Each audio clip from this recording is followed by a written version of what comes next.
Hi. So we started to talk about the definition of a rehearsal swing as opposed to practice swing, and a rehearsal swing is exactly as it would seem to you. If you go to the theatre and there's a full dress rehearsal, then everything is there as though it's the real performance. So they're wearing the clothes, they're delivering the lines, but more importantly, they're delivering the lines with the passion of the performance and the passion of the moment, and with humor or with sadness, with the drama of the moment, because all these things are instinctively and intrinsically linked. So what we're doing really in the rehearsal swing is optimizing the opportunity to act as if we're going to hit this shot. So the next part of the swing, when we've done the imagery of it, is to then try and put some contextuality and relationship to the shot that we're going to hit by actually making a swing and catching the ground at the place that you want to catch the ground. You may also want to use the technique we did in the putting, where we just suddenly came out of our knees slightly and make the swing over the ball and see whether that club head seems to be hitting the ground in the right direction, whether the low point is correct, and whether that club face is square enough for long enough in a slightly slower speed. Now, you may have a moment here which will really annoy your playing people, i.e. when you do the rehearsal swing, you can't catch the ground, or there's just something wrong about the shot. The shot doesn't feel right to you. And this gut instinct is really important to listen to.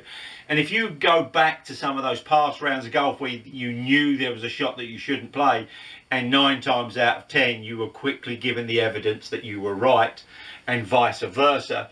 So there can be a point within this routine where the point that you've chosen to go is the wrong point.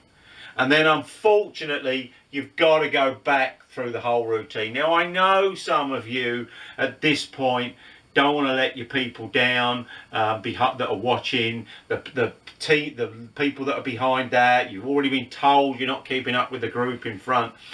But the simple answer to this one, if you go through this routine, again, if you really do believe that your pre-shot routine is helping you to get there, then by making this effort now, you're probably more likely to have the ball on the green rather than in the water or in the ditch or in the trees, and you have to look for it. So overall, you could create the belief within yourself that it's right for all those people that are watching, waiting, and maybe thinking thoughts a little impure, that you are still going to help them by taking the trouble to go and do all of this, because you are fearless, you're using your parachute method, and you're pretty sure that all you did wrong was pick something that was maybe a little bit beyond you, and that now you're going to pick a target. The shot should be, for the most part, easier, because you felt this barrier, and now it should feel a little bit easier.